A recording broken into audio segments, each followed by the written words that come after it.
I'm Malcolm Van Delst, and this is an excerpt from Do the Wrong Thing, a book series or extra long novel that opens with a woman trying to kill herself. She says, I don't know why I tried to do this, and by way of explanation tells her life story. She talks to the reader while writing and includes diary entries.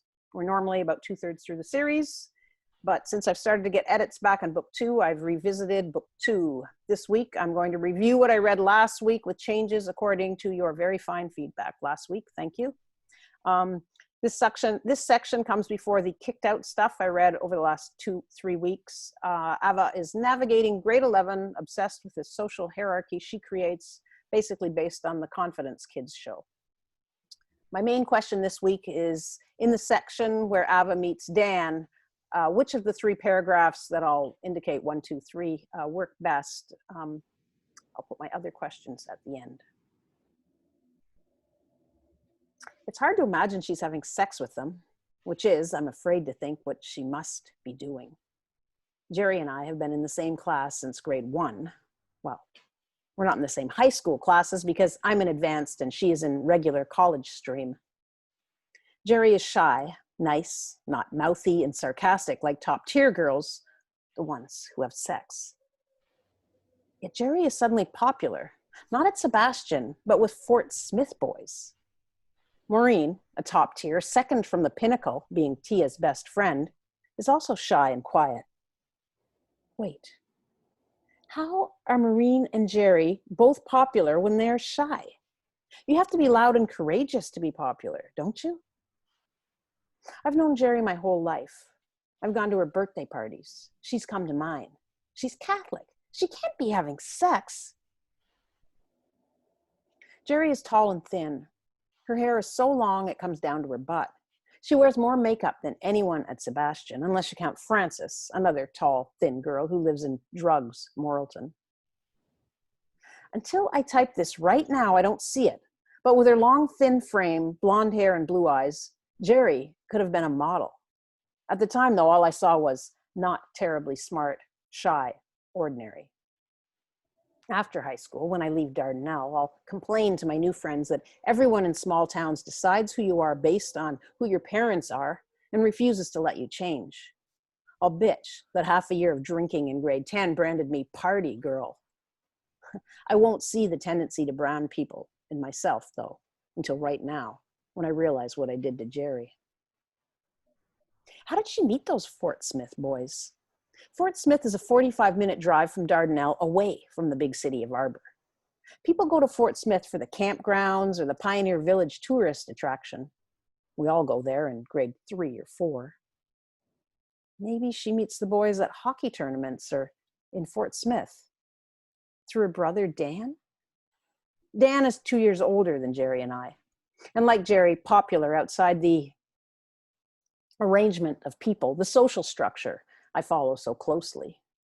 Dan will talk to any girl, whether she's cool or not.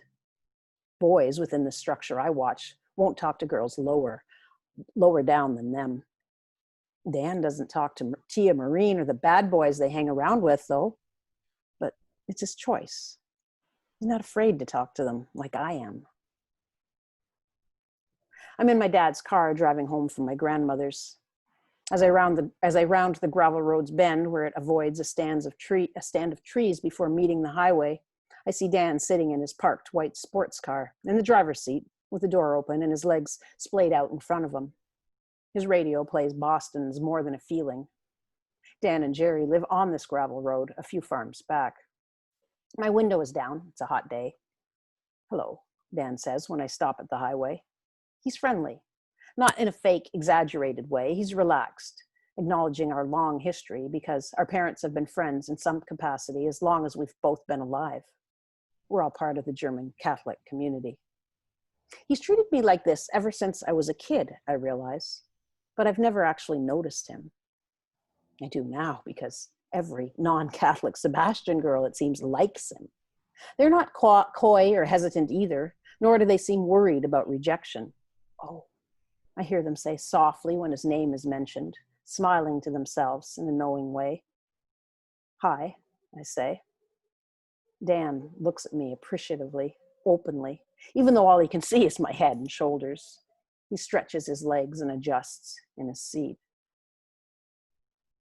I begin to realize that if I pulled over and talked to him, the warmth that is flooding through me would continue. He might pull me down onto his lap and kiss me.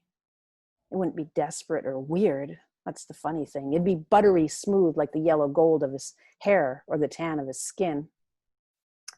Paragraph option 1. I drive on. Dan's tight jeans hugging his legs as they stretch out from the car, fixed in my mind. Strange that Dan feels harmless while boys with reputations like his usually intimidate. I can't see that Dan and I wouldn't become boyfriend and girlfriend, and that it may or may not happen again if I stopped. I only feel flattered, attractive even. The good feeling inside crests upwards. 2. I drive on. Strange that Dan feels harmless while boys with reputations like his usually intimidate. Dan's tight jeans hugging his legs as they stretch out from the car obliterate all thought. I can't see that Dan and I wouldn't become boyfriend and girlfriend, and that it may or may not happen again if I stopped. I only feel flattered, attractive even. The good feeling inside crests upwards. Option 3.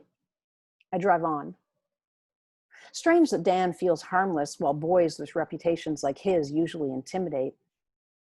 I also don't realize that Dan and I wouldn't become boyfriend and girlfriend, and that it may or may not happen again if I'd stayed.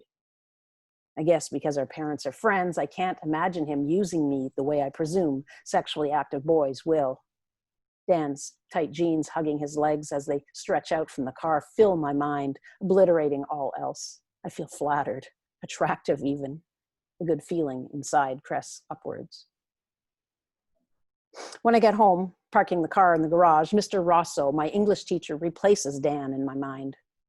Hubris, a word that comes from my people, the Greeks, he had said in class last week, smiling as if he knew something we didn't, hands on his hips, tight shirt pulling across his chest and dress pants across his crotch, voice low and booming, prowling around the classroom, making us all turn in our seats to follow him.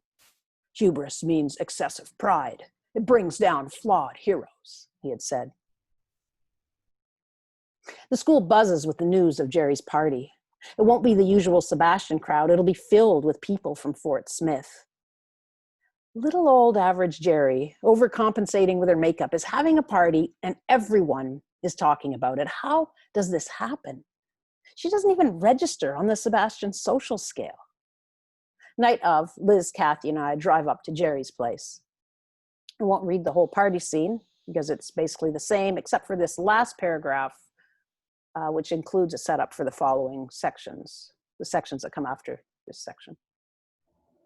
The house is so crowded that it takes 10 minutes to get from the living room to the kitchen counter where the drinks are.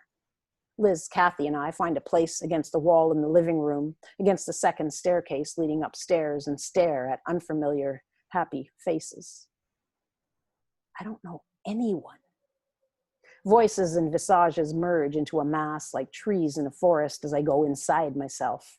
From there, I watch Gerry's vast, vast fame.